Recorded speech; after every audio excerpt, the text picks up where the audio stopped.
está aquí, su presencia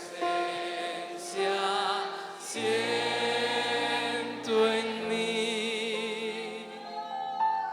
Dadle honra, poder y gloria.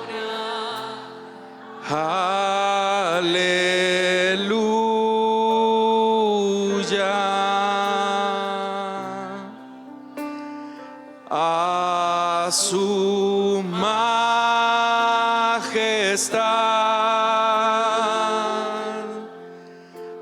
alzo mis manos,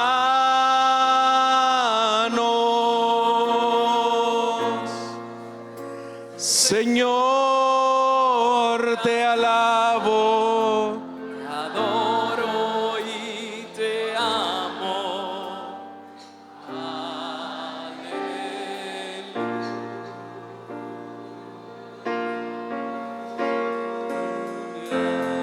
Démosle fuerte esa ofrenda de palmas a nuestro Dios, hermanos, que suba hasta el cielo.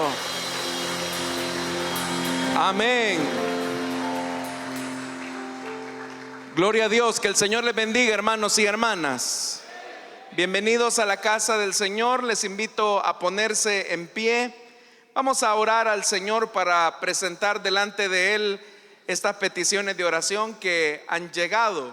Cada vez que los hermanos envían estas notas, acá, hermanos, expresan dos cosas. En primer lugar, las necesidades que hay en medio del pueblo de Dios, pero también la confianza que Dios puede hacer un milagro. Así que si nos vamos a acercar a Dios, tenemos que hacerlo creyendo que Él nos oye. Amén. Y también en esta oración vamos a pedirle a Él nos entregue su palabra, pues también a eso hemos venido. Oremos al Señor.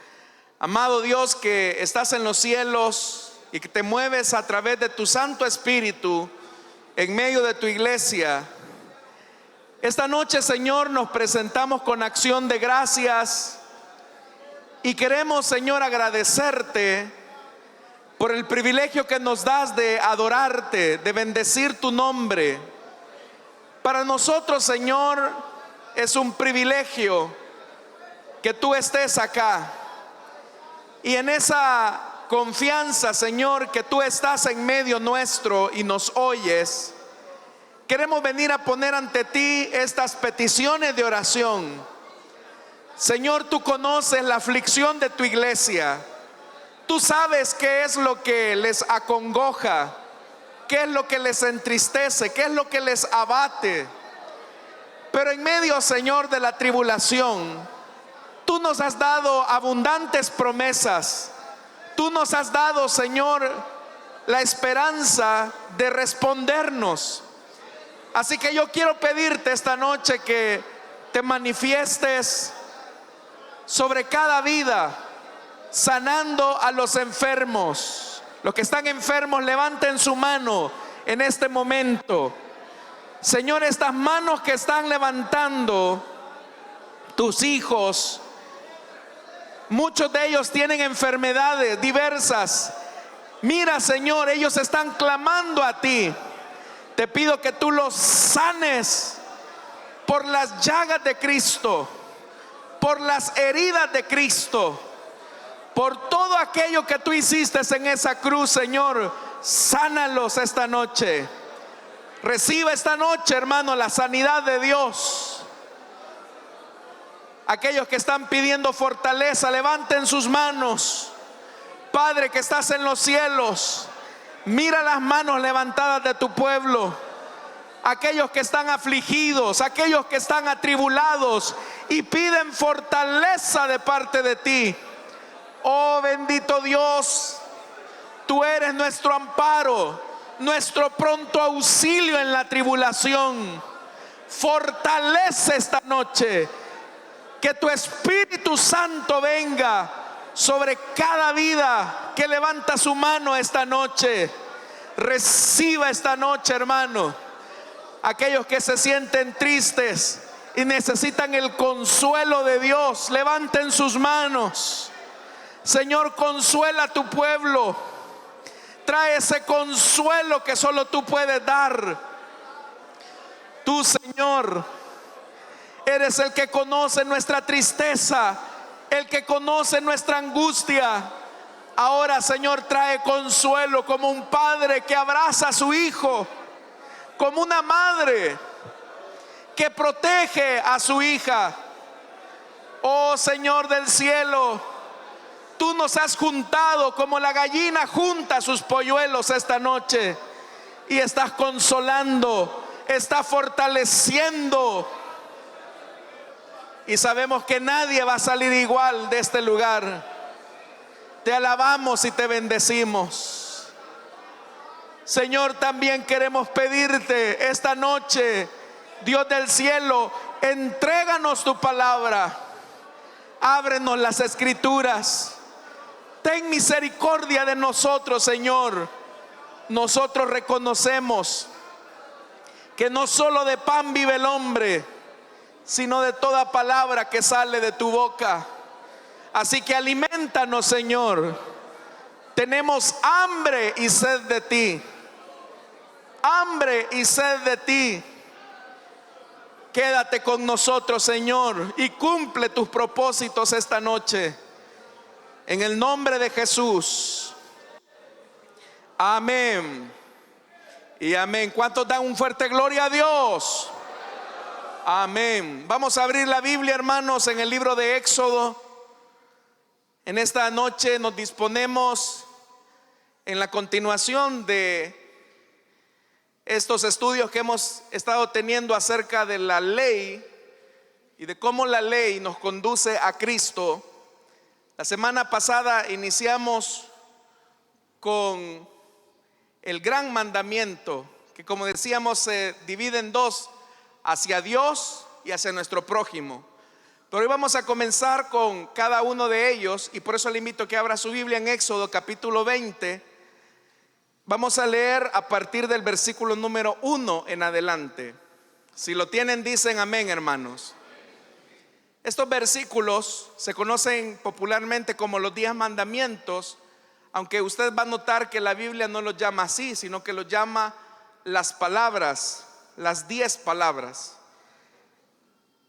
Vamos a leer entonces, voy a leer del versículo número 1 del capítulo 20, y voy a leer de la versión Reina Valera.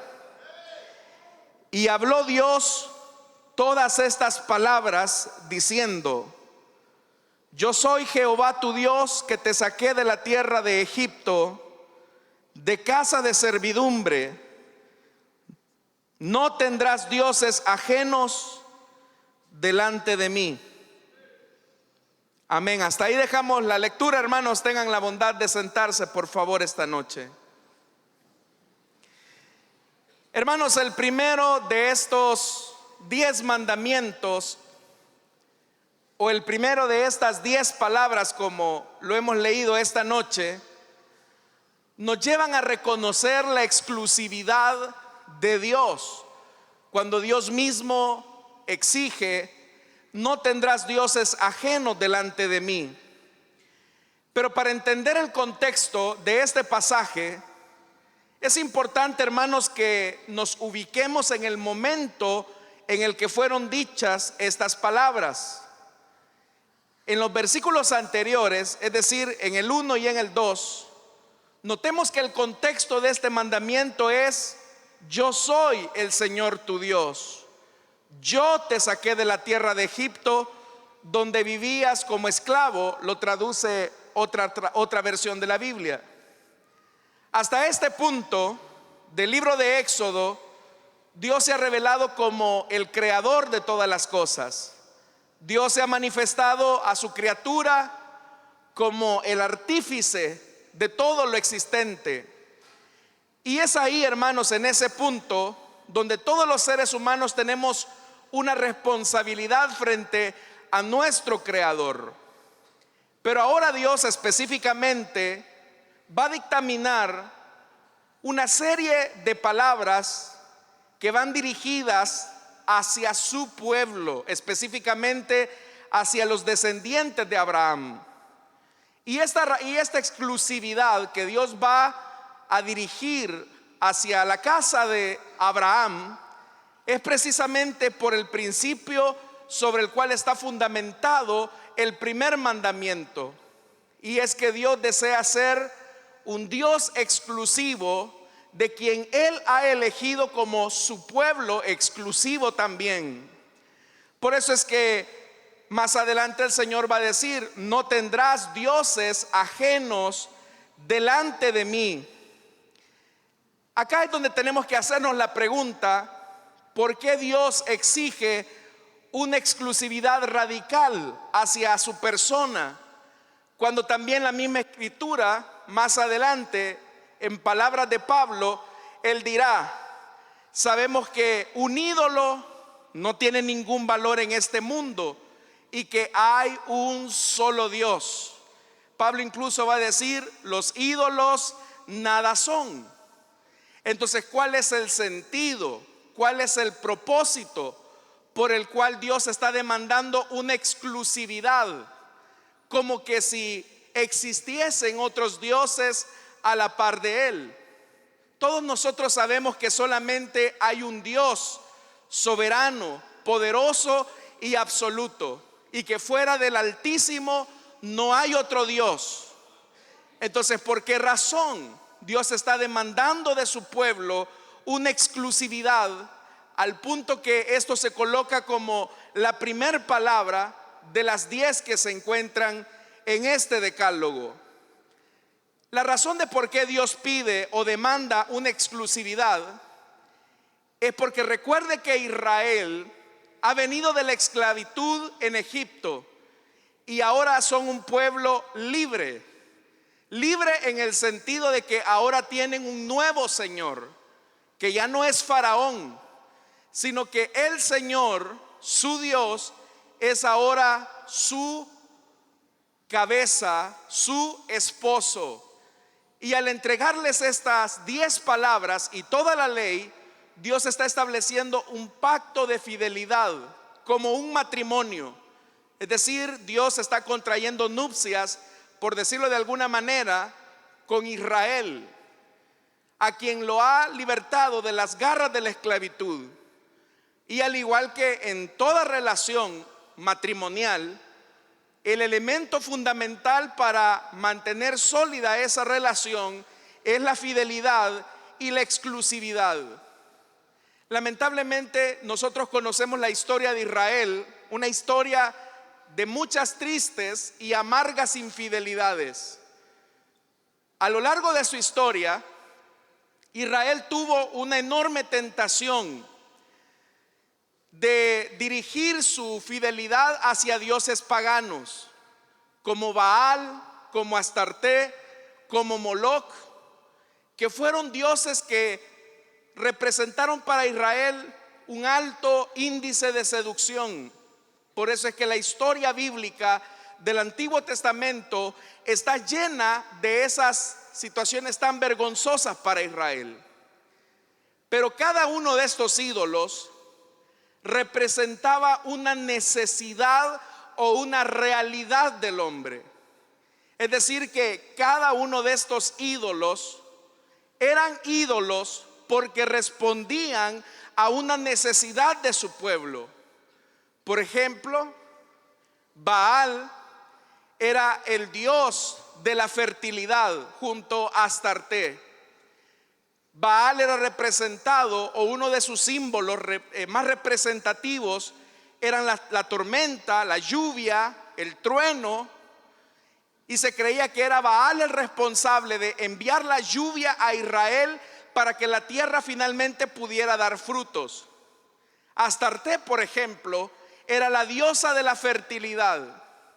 Si una familia quería ser muy fructífera, teniendo muchos hijos, era necesario que las personas le rindieran culto a Astarte, que era la diosa de la fertilidad. De Moloc, por ejemplo, lo que se sabe es que debido al alto índice de mortalidad entre niños, Moloc exigía que el primogénito de una familia tuviese que ser quemado a Moloc, para que la muerte no afectara la familia de determinada región. Y por eso, hermanos, es que vemos muchos casos penosos y tristes de padres israelitas que ofrecieron a Moloc a sus hijos. Ese sentido de Baal, Astarté y Moloc, repito, son realidades o necesidades que el hombre tenía. El hombre, por ejemplo, de esta época tenía una necesidad de la lluvia para sus cultivos. Las familias de esta época necesitaban la fertilidad para poder tener hijos. También, hermanos, el hombre por naturaleza le ha tenido miedo a la muerte, y especialmente cuando esta muerte amenaza a sus hijos. La manera en que los seres humanos entonces representaban estas realidades o estas necesidades era a través de dioses. Eran elementos que estaban ahí y que eran parte de la vida del hombre. Pero estas necesidades del hombre o estas realidades del hombre lamentablemente fueron representadas en forma de dioses o de ídolos. Ahora, obviamente, nosotros sabemos que el culto a Baal ha cesado, el culto a Astarté ha cesado, el culto a Moloc ha cesado. No hay ninguna religión que actualmente practique el culto a Baal o a Astarté. Sin embargo, a pesar de que estas divinidades ya no existen, la realidad de la idolatría en el corazón del hombre se sigue pasando de generación en generación. Es decir, los ídolos van mutando dependiendo de la realidad, de la necesidad o del deseo del corazón del hombre. En Mateo capítulo 6, versículo 24, Jesús dijo: ninguno puede servir a dos señores.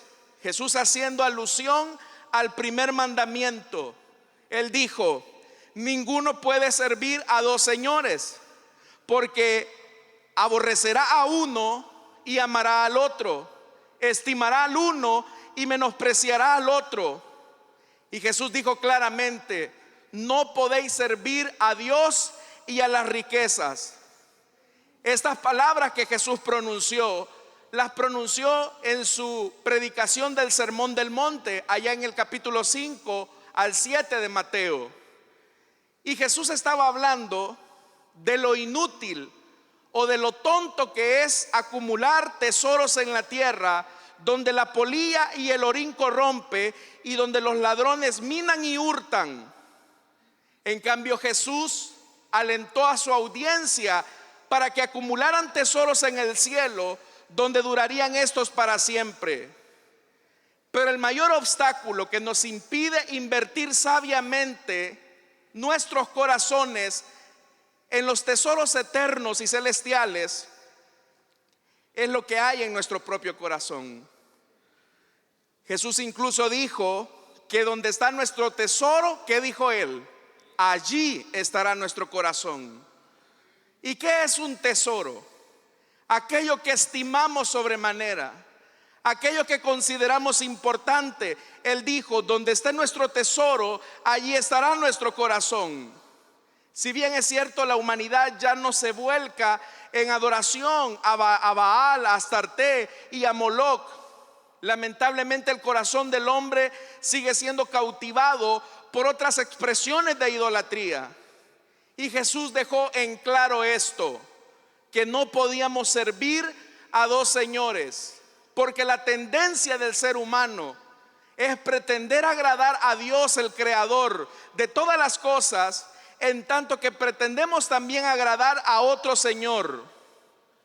Lo cierto es que, como lo dijo Pablo, un amo, un señor, es todo aquello que nos esclaviza.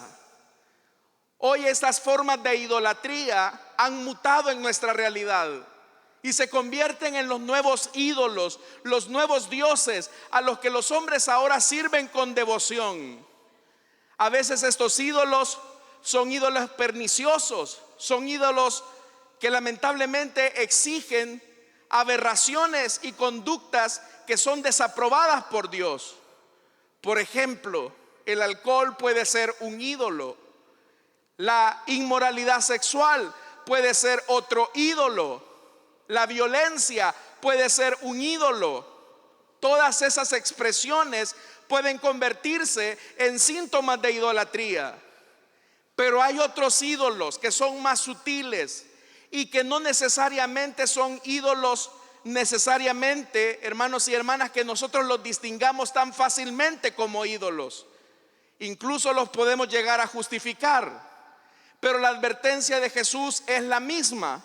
No podemos nosotros servir a dos señores, porque amamos a uno y aborrecemos al otro.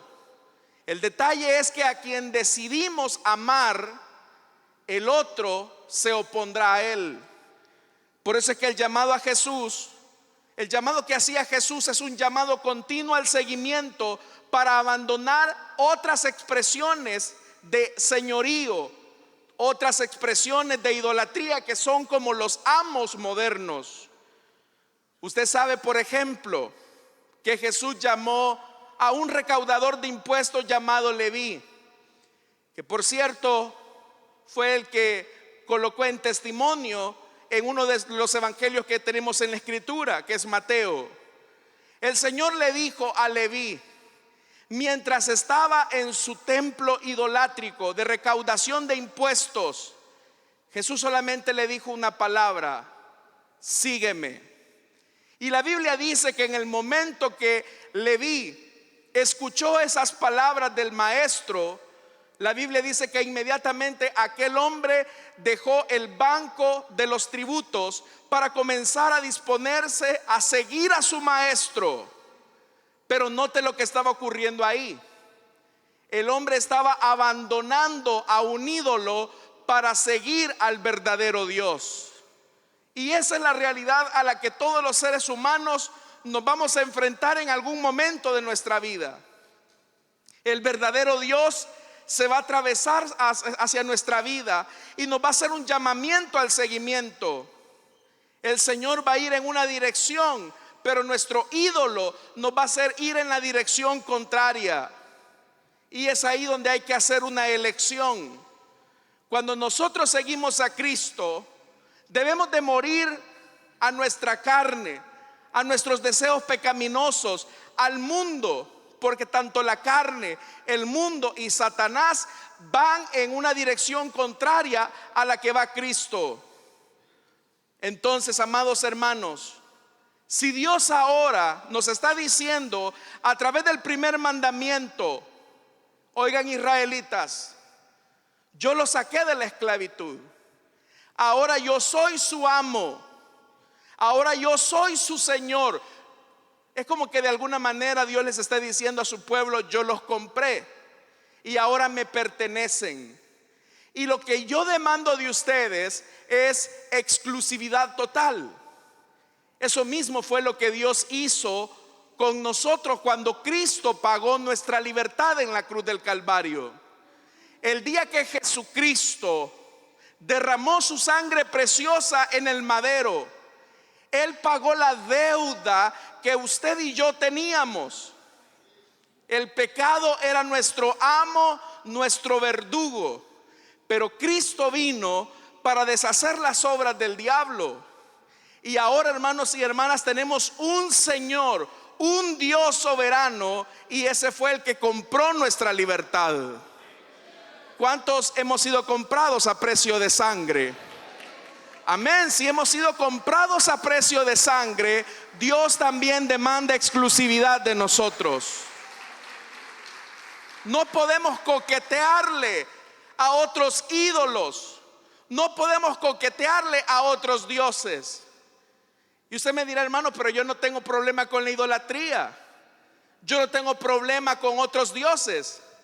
El problema de la idolatría es que muchas veces es muy oculta. Y ya le dije, ídolos no solamente son aquellos que se tallan en madera, en arcilla, en oro o en cualquier otro material, sino que dioses pueden ser también aquellos a los que le rendimos una admiración preferencial por encima del lugar que solamente le corresponde a nuestro Dios.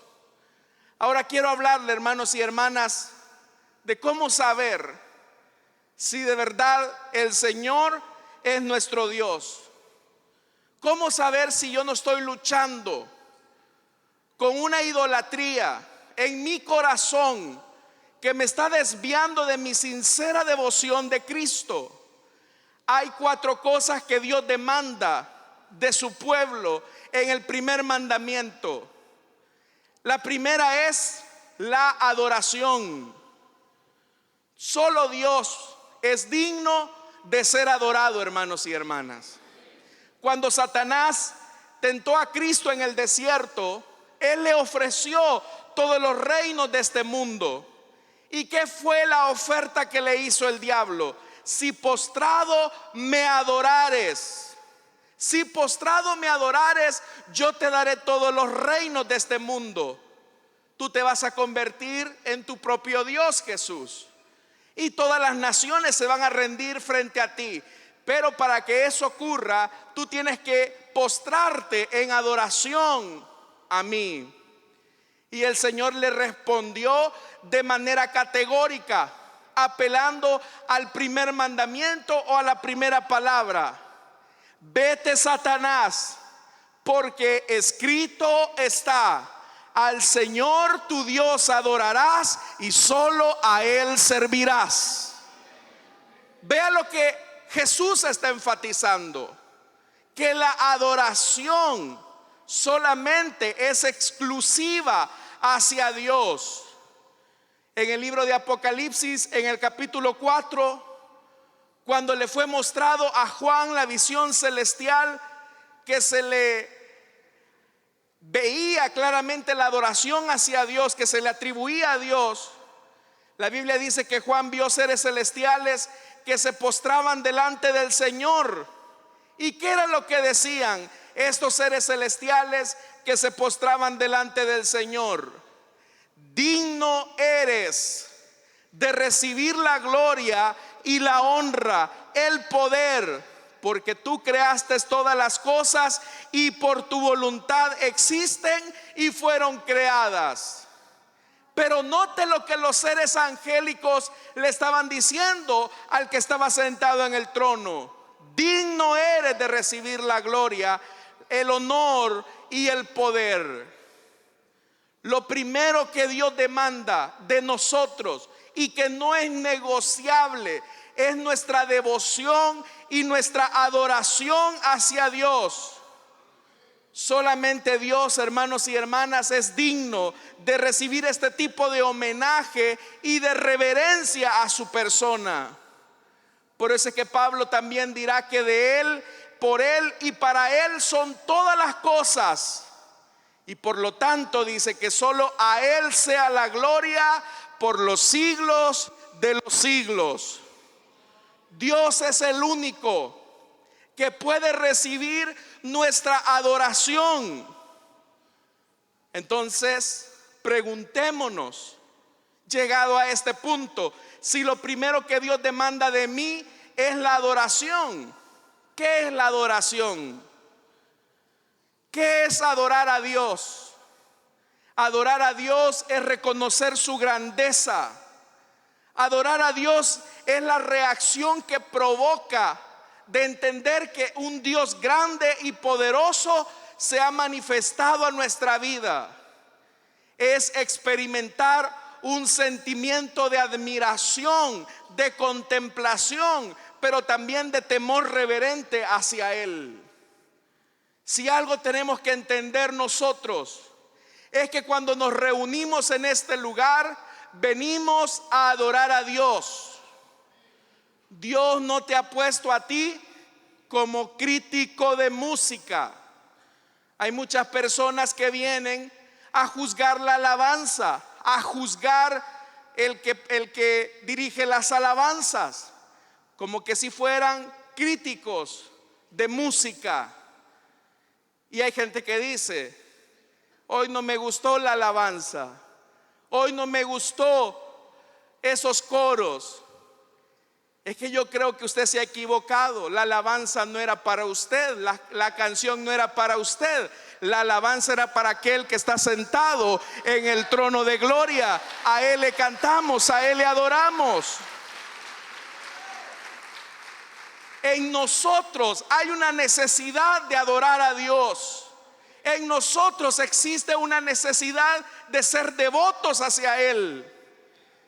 Entonces, hermanos, todavía nos admiramos de la belleza de nuestro Dios al pensar en todo lo que Él ha hecho por nosotros, al entender cómo Dios ha manifestado su gloria. En nosotros se enciende esa chispa por querer conocerlo y contemplarlo. Si no hay eso, hermanos y hermanas, lamentablemente vamos a desenfocarnos, porque vamos a pensar que los cultos son hacia nosotros. Hay personas que tristemente, cuando entran a la iglesia, entran en una actitud tan desenfocada. Vienen a la iglesia, todos están alabando al Señor, pero lo que comienzan a hacer estas personas es estar viendo hacia todos lados. Otros, cuando están metidos, quebrantados en el Señor, cerrando sus ojos, hay otros que están a la expectativa con los ojos abiertos. No hay un nivel de concentración, no hay un nivel de devoción en nuestra adoración. Y eso al hablar acerca del culto regular. Pero Jesús también dijo que nuestra adoración debía de ser en espíritu y en verdad. Oiga lo que Jesús estaba diciendo: solamente aquel que ha nacido de nuevo puede adorar verdaderamente a Dios. La adoración que Dios recibe, la recibe de aquellos que hemos nacido de nuevo. Pero acá es donde es importante establecer prioridades. La primer prioridad en nuestra adoración es que esta no se tiene que limitar a las cuatro paredes de un edificio. La adoración debe de ser un estilo de vida continuo. ¿Y cuáles son los elementos o los componentes de una adoración sincera a Dios? En primer lugar, la adoración que proviene de alguien que de verdad contempla la grandeza de Dios es porque parte de su gratitud por Él. ¿Qué sentía Israel? ¿O qué debió de sentir Israel cuando salió de Egipto, de la más amarga esclavitud, de la más triste esclavitud que habían vivido, a la hora de experimentar la libertad? Lo que ellos debieron de haber experimentado era gratitud, gozo, júbilo, porque después de haber sido secuestrados por más de 4 siglos en una tierra que no era la de ellos, ahora estaban encaminándose a la tierra prometida por un Dios que los había librado. Dios nos libró a nosotros del pecado, ¿sí o no? Entonces, ¿qué debe de haber en nosotros, en nuestra adoración? Gratitud. Debe de existir gratitud. Eso me lleva, hermanos, a otro elemento que Dios demanda.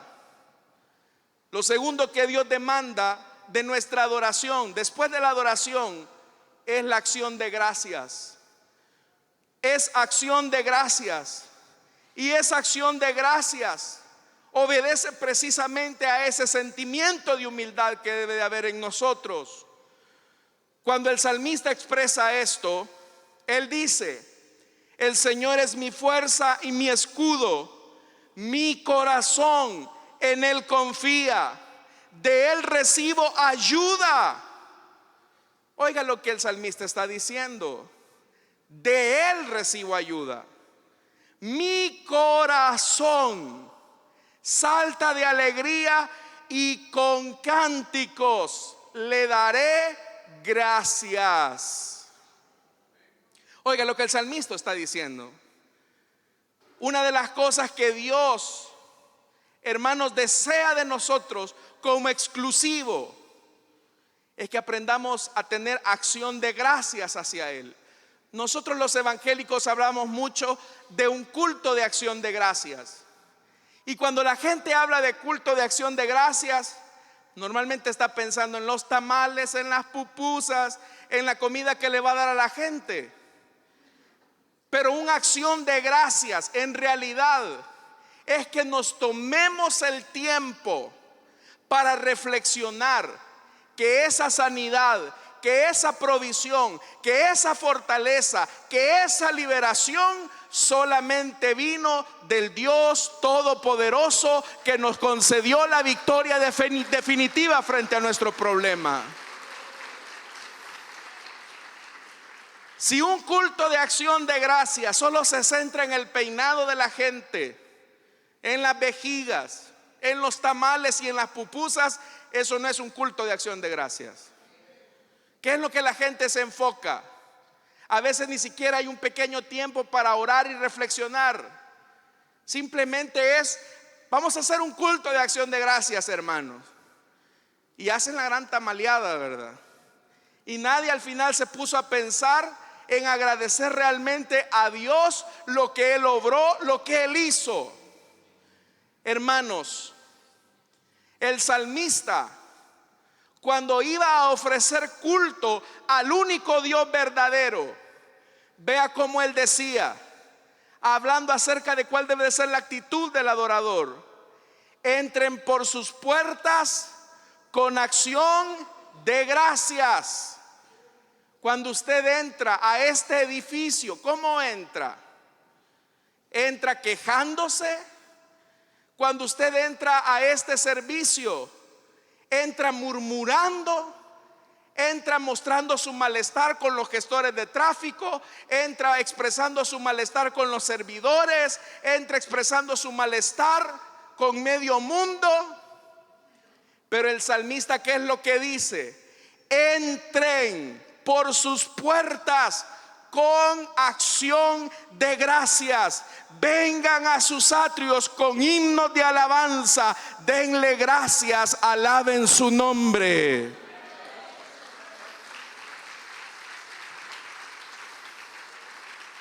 ¿Cuánto de eso, mis amados, hemos descuidado en nuestra acción de gracias? Quiero preguntarle a usted esta noche algo. ¿Tiene motivos para darle gracias a Dios? Le voy a hacer un recordatorio. Y esto lo vivimos todos hace unos 3 o 4 años. Hace 3 o 4 años, un virus que se transmitía por la saliva puso en riesgo a toda la humanidad. Y murieron, hermanos y hermanas, millones de personas a causa del coronavirus. Hermanos que estuvieron acá con nosotros, hermanos de nuestra congregación, pasaron a la presencia de Dios. Inconversos también perdieron la vida. Ahora yo quiero preguntarle, ¿le agradece a Dios que le haya extendido un poco más el tiempo de vida? Porque muchas veces no valoramos ni eso. No entramos con acción de gracias a la iglesia. No entramos con acción de gracias en lo que hacemos. Cuando nosotros murmuramos, nos quejamos, es cuando finalmente hay algo que está emplazando el lugar que solamente le corresponde a Dios. Porque tenemos motivos hasta de sobra para dar gracias a Dios. Hermanos, una vigilia no nos alcanzaría para darle gracias a Dios. Pasaríamos mucho tiempo. Entonces, si hay algo que Dios demanda, es que reconozcamos que Él ha hecho posible nuestra bendición, que Él ha hecho posible su buen propósito. Cuando usted pone su esperanza en su jefe, cuando usted pone su esperanza en el médico, cuando usted pone su esperanza en sus capacidades, entonces usted se siente en deuda con su jefe, usted se siente en deuda con ese médico. Pero no, hermanos, ellos simplemente fueron instrumentos de Dios. Fueron instrumentos que Dios utilizó para bendecirlo a usted. Así que detrás de esas personas que pudieron haber logrado algún beneficio para usted, ellos simplemente fueron instrumentos en las manos de Dios.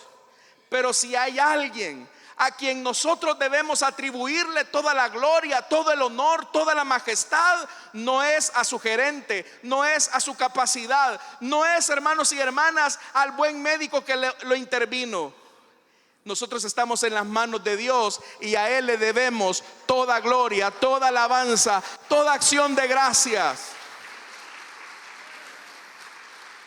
Por eso es que este versículo es interesante. Dios el Señor les dice: yo los saqué de casa de servidumbre y ahora van hacia una nueva casa, una casa de libertad. Otro elemento, hermanos y hermanas, que Dios demanda de forma exclusiva. Ya le dije, primero adoración, segundo acción de gracias. Un tercer elemento que Dios demanda es nuestra confianza. Dios quiere que solamente confiemos en Él. Dios quiere que solamente depositemos nuestra fe en Él. Confiar que lo que Dios está haciendo es lo mejor para nosotros, aun cuando nosotros experimentemos sufrimiento, pérdida o dolor.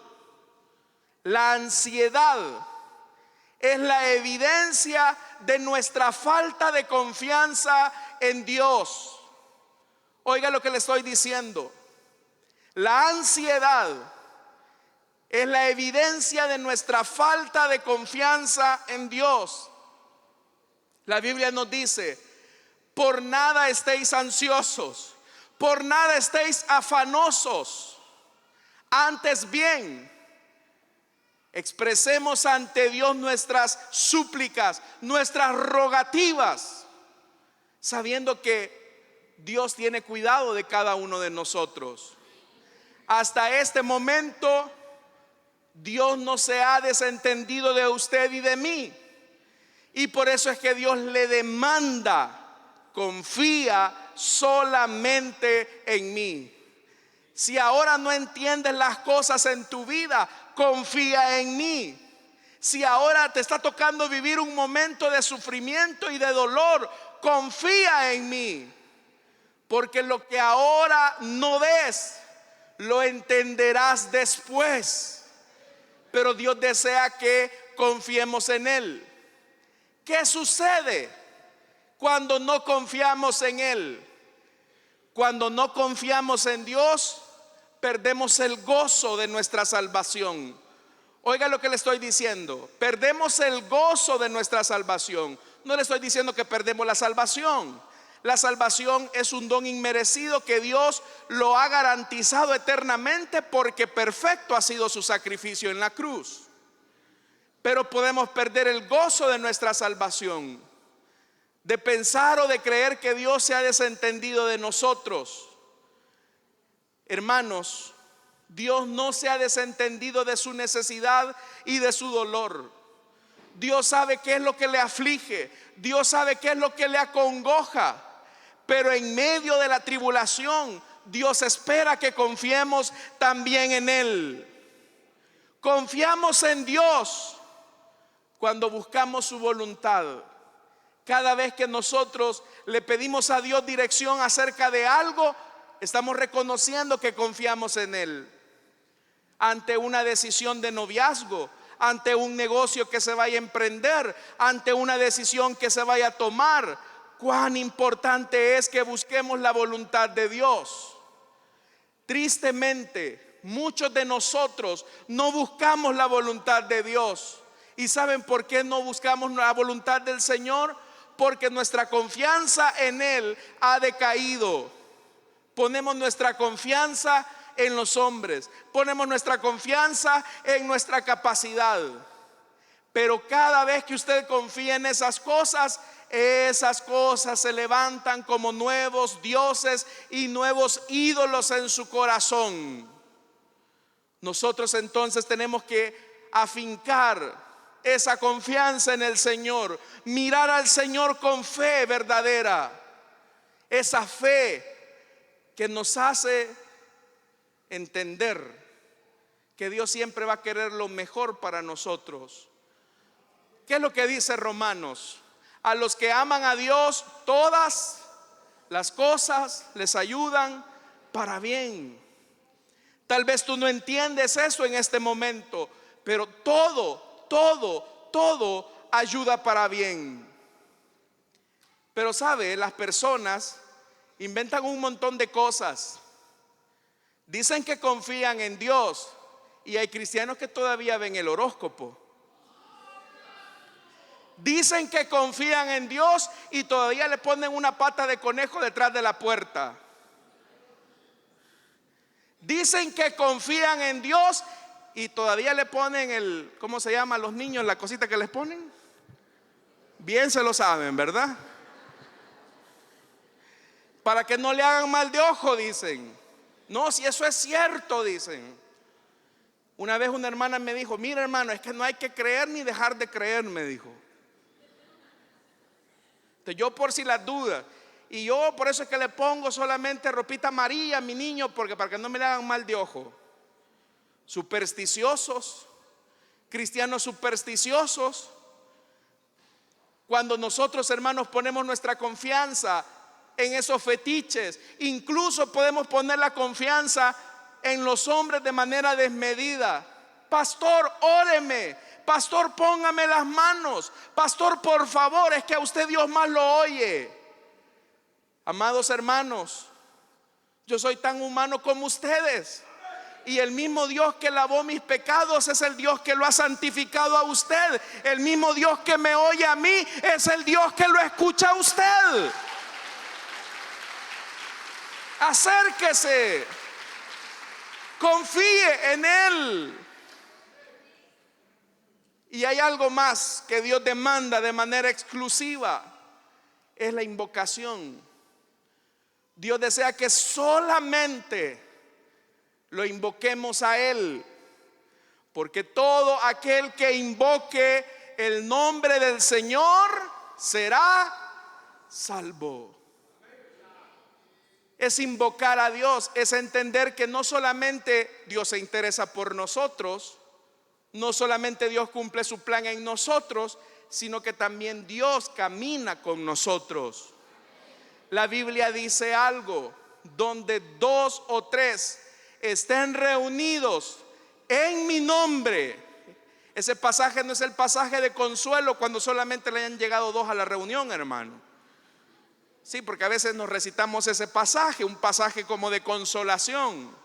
No, ese pasaje lo que implica es que cuando nosotros invocamos el nombre de nuestro Dios, debemos de creer que Dios se hace real en medio nuestro. Y ahí donde está Dios, hermanos y hermanas, ahí hay liberación, ahí hay fortaleza, ahí hay sanidad, ahí hay provisión, ahí hay victoria para todos aquellos que invocan el nombre de nuestro Dios. Por eso es que el tercer mandamiento tiene que ver con el hecho de no tomar el nombre de Dios en vano. Entonces, invocar a Dios, creer que Dios está acá. ¿Saben que Dios está acá o no? ¿De verdad lo saben? Cuando nosotros creemos esa verdad, es cuando tomamos una conciencia plena de que no estamos solos, de que no estamos solos. ¿Se recuerdan ustedes en aquella ocasión cuando el profeta Eliseo una mañana encuentra preocupado a Giezi comiéndose las uñas? Varón de Dios, mire cuántos hombres nos rodean, amenazan contra su vida. Y era todo el ejército sirio rodeando la pequeña choza, la pequeña casa del hombre de Dios. Y Eliseo estaba de lo más tranquilo, hasta que tomó la iniciativa el profeta de decirle: mira, Giezi, quiero que te des cuenta de algo. Allá afuera están esos bravucones, están todos ellos con su arsenal militar. pero más que todos ellos y más poderoso que todos ellos es el Dios que está con nosotros. Y la Biblia dice que en el momento el hombre de Dios le dijo: Señor, ábrele los ojos a este ciego para que se dé cuenta que eres tú el que peleas nuestra batalla. Y en ese momento, hermanos y hermanas, aquel criado pudo ver que Dios estaba protegiendo a su siervo, el profeta, porque más son los que están con nosotros que aquellos que están en contra de nosotros. El Señor está con usted, amada iglesia. Amén. Entonces no hay que temer. Dios no nos ha abandonado, Dios no nos ha dejado. Invocar a Dios también implica, hermanos, vivir en la dimensión de lo sobrenatural. Muchas veces hay gente que tiene a un Dios de miniatura, a un Dios de historia bíblica. Y cuando pensamos en Dios, pensamos como un ser lejano que estuvo allá con Moisés, con David, con Josué, con Samuel. Y sí, ese Dios estuvo con ellos, pero ese mismo Dios que estuvo con ellos es el mismo Dios que camina contigo, amada iglesia del Señor. Dios camina contigo. Por eso es que esta palabra dice, con lo que termino: yo soy el Señor tu Dios. Yo te saqué de Egipto, del país donde eras esclavo. No tengas otros dioses además de mí, delante de mí. En la próxima ocasión, si Dios lo permite, vamos a ver el segundo mandamiento, que dice que no hay que hacernos ídolos de esos dioses que los hombres inventan.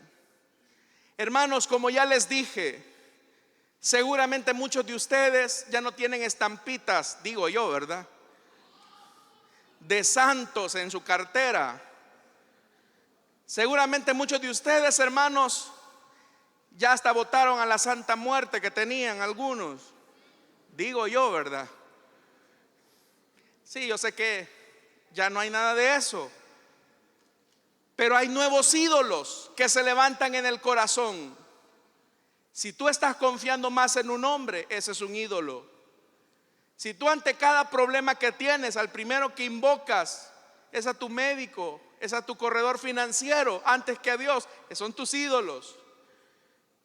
Hermanos, Dios desea adoración, acción de gracias, invocación y confianza solamente con Él. Y esto no es negociable. Así como una persona cuando une su vida en matrimonio, lo que se le demanda es fidelidad, también a nosotros Dios nos demanda fidelidad. Así que el que tenga oídos para oír, que oiga lo que el Señor nos ha dicho esta noche. Amén, hermanos. Gloria a Dios. Vamos a orar, hermanos. Vamos a cerrar nuestros ojos, teniendo nuestros ojos cerrados y nuestro rostro inclinado. La primera palabra o el primer mandamiento es que no podemos tener otros dioses. O amaremos a uno y aborreceremos al otro. Que Dios nos ayude entonces a obedecer y a servir al único Dios verdadero. Si esta noche hubiera alguna persona que desea entregarle su vida a Cristo y desea reconocer al único Dios verdadero, que quiere confesar sus pecados, le invito para que en el lugar donde está se pueda poner en pie, y gustosamente habrá un hermano, una hermana que va a orar por usted. Si hubiese alguien esta noche que desea entregarle su vida a Cristo o que desea reconciliarse, póngase en pie. Ahí habrá un hermano, una hermana que va a orar por usted. Dios demanda exclusividad. Con Dios no podemos regatear, no podemos negociar. Dios demanda exclusividad. Exclusividad en la adoración, exclusividad en la acción de gracias, exclusividad en nuestra invocación. Dios demanda exclusividad en nuestra confianza. ¿Habrá alguien? ¿Habrá alguien que quiera entregarle su vida al Señor esta noche? Amigo, amiga, ¿habrá alguien esta noche que desea entregarle su vida a Cristo o desea reconciliarse? Póngase en pie. No puedo extender mucho el llamado porque el tiempo ya se acabó. Pero si hubiera alguien que desea entregarle su vida al Señor y confesar a Jesús como el único Señor de su vida, póngase en pie.